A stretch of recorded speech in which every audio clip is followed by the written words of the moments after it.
Alright, welcome back to ET Aquariums. Haven't been posting anything lately. Sorry about that, fellas and ladies. But I'm going to try to be posting new videos as much as possible. I have a new update on my 75-gallon tank saltwater reef. It is a very infant reef. Just got it done. The fish I got with it, and thank God it survived. Like I said, I'm very new at this saltwater situation, but I'm learning as I go. Right now, I'm gonna put. Just a few days ago, I did a water change of almost a 45% water change. It needed it really badly. Um, Today, I'm gonna add some a new piece of decor for the inside of the tank. See how that goes well, if it goes well or not with the fish inside. I have my dog face puffer, which is a very happy guy. He's always swimming back and forth. I also added a new wave maker. Um, I thought it was too big. It might be still too much powerful. I have it in a corner, hidden, hidden the inside box, so it can stop some of the flow. It does look a little stronger than what I want. When I do have coral start growing, I'm gonna have to find a new place for my dog face puffer. My the other fish. Oh my goodness, I forgot what he is. My grouper, sorry, the grouper is also pretty big. He's doing pretty well in there. So let's just get started.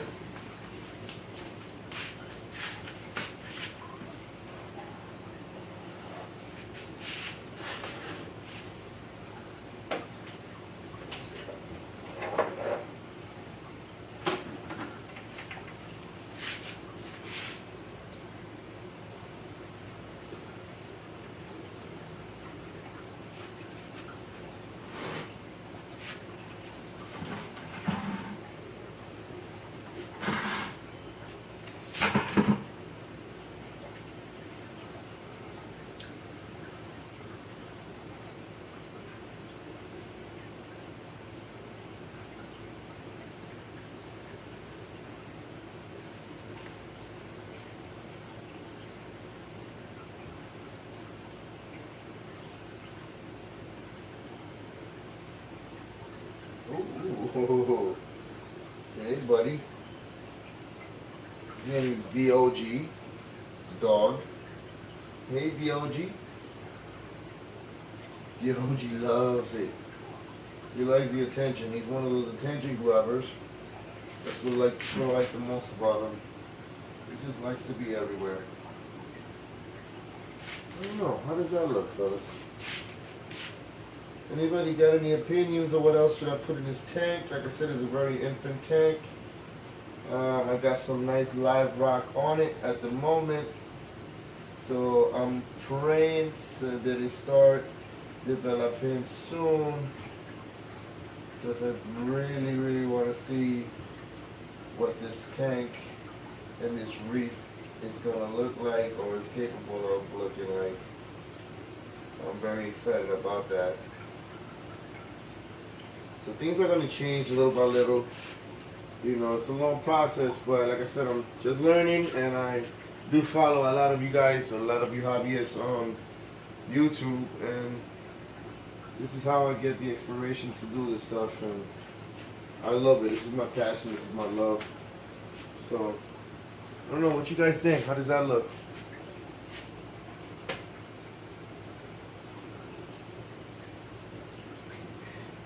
The OG seems to like it. Group. The grouper, look at the grouper. He's excited. He's moving back and forth. All right. I do need to get a skimmer for this. I do not have one.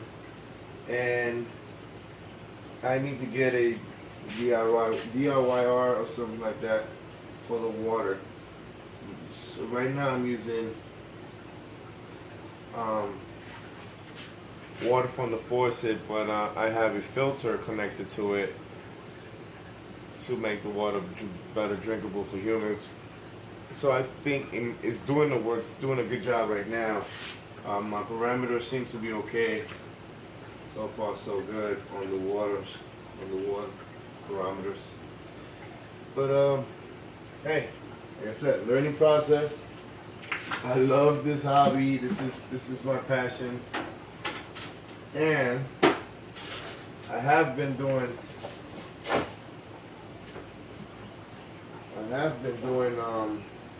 almost 7 to 8 years, maybe a little longer. I have been doing freshwater tanks. So, which I'm going to show you guys right now and give you another little bit of update on my freshwater tank and some of my breeders. I have some pretty cool little guys swimming around, which I would love to show you guys right now. 1 second. Let me get this clean. Wipe down. Okay.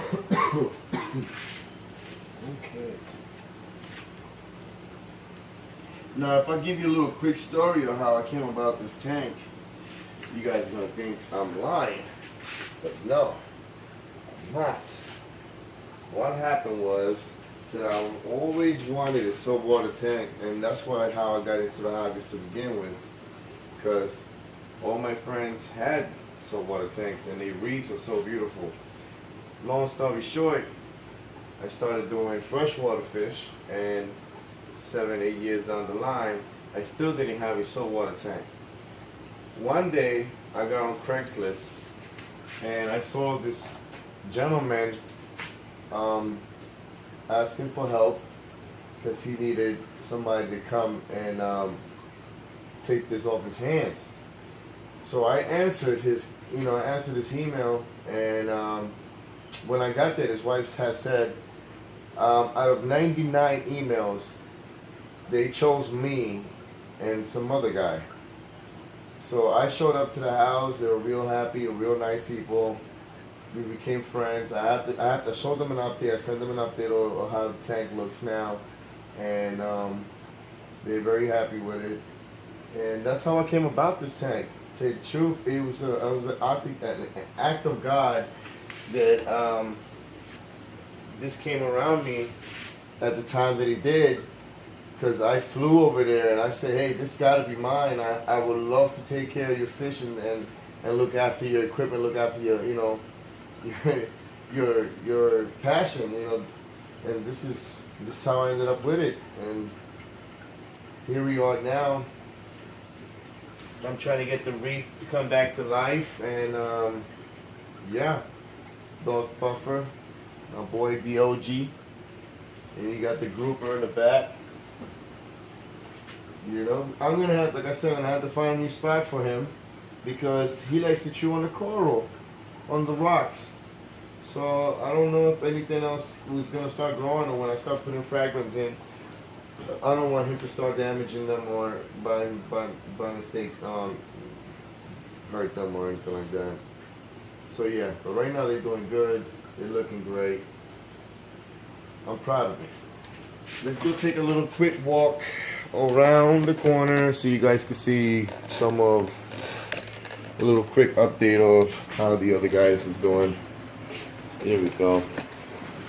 So here we are at the 125 gallon tank, which I'm going to tell you another quick story about this one, which I think God has been blessing me, and I love that. Anybody out there who are in need or finding new homes for your beautiful pets, your family members, because I consider these guys my family members, even the new guys that I get from other people, I always make sure that I keep in contact and send updates. If they ask for them, or if they don't, I still mention it. So yeah, this is my 125. A lot of people think I'm crazy because I have a lot of fish that do not I repeat, do not get along in small spaces. And by all means, this is 125 gallons, but it's not as big as it should be for all these guys inside. But I have managed to keep them happy and content with themselves. I have a black shark in there, and you know how black sharks could be, very temperamental. But I had him since he was small, and he's been fine. No fighting, no arguments, nobody's being bothered. I have a couple of silver bars, black tip sharks, which they look pretty decent and nice size. I came around those in Chrysler's myself. Some lady needed help. I ended up answering her call, and I went to pick them up myself. And yeah, I got some red devils. I got a red terror. My flower horn, he's in the bag. We need a name for a couple of these guys. So if anybody has any suggestions, or please leave me a comment below, or subscribe and let me know what you guys think. Hit like. My purple rose queen. I have a regular shovel nose and a huge tiger shovel nose that I just got the other day, 2 days ago, which I think is too big for this tank at the moment.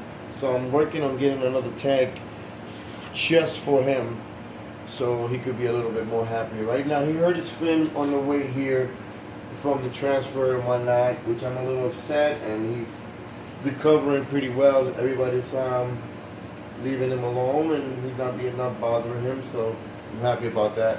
I have a Texas cichlid. I have some Jack Dempsey's. I have a Jaguar in here as well. If you look over here in the corner, an Oscar, Red Terra, Green Terra. I have some, oh, I forgot what these guys are called. Fire top zebras, I think. Red top zebras, maybe. Not sure. I have a lot of those hanging around. I have a few convicts, and they like to hide inside the rocks, and they're around. I believe the red devils laid eggs, and they're protecting that corner inside. They have done this a few times. I get lucky enough to move them and put them in their own holding tanks sometimes, but right now I ran out of space and room. As you can see, I'm going to show you another tank in the bottom right here. Now this tank is filled with babies. I don't know if you guys can see that, how many babies are around. Maybe I need to get you guys closer. Hold on. Give me a second. How's that? So yeah, there's a lot of babies here. They're just floating around everywhere. Yeah. It's a pretty nice sized tank for them to grow into for a while. These babies are my Texas cichlid Jules. That's what I call him. She's beautiful. Her husband is no longer with us. God rest his soul. She's gorgeous. So she has all of these guys, and the little girls are her babies. And if you come around the corner real quick, we'll come over here real quick. And these guys right here, which they love to come up to the front. They're always hungry, and they eat a lot, these guys. These are my red devils babies. I had the red devils in here, and they laid eggs. Then I took them out and put them back over there, and they started laying eggs again, as you can see. But these guys are growing pretty fast, doing pretty good. I'm very excited about that. This tank is pretty decent size for them. And here's some more Texas cichlids babies. These guys are pretty big already. They're getting bigger than the other guys. So she laid these eggs first. I took out the tank. I didn't have a big enough tank for her to be in with her baby, so I put her back over there with her husband, and she laid eggs again. I had to take her out and bought that other tank, and that's how she ended up back in the big tank, and the other guys are over there. They're a lot younger than this guy, so I left them alone. I didn't want to put them together because they're way bigger, and I didn't want them to crash heads with each other and whatnot. But yep, these are some of my tanks for right now. Thank you guys and ladies for joining us. And this is the salt. This is the salt that I use for my saltwater tank. Great thing, pretty easy to work with, and I was so lucky to go to Petco and have such a great experience with the gentleman at the fish area. He took care of me pretty good. He said this is what he uses at the store himself. Thank you so much, Petco. I'm gonna give a big shout out to him later on at the comments. So thank you again, Petco, for helping me out with that. Like I said, I'm fairly new with the saltwater tanks, but getting it little by little. And that's it. Just want to let you guys go, and good night. See you later. ET Aquariums and Connections. Thank you for coming. Like and subscribe. One love.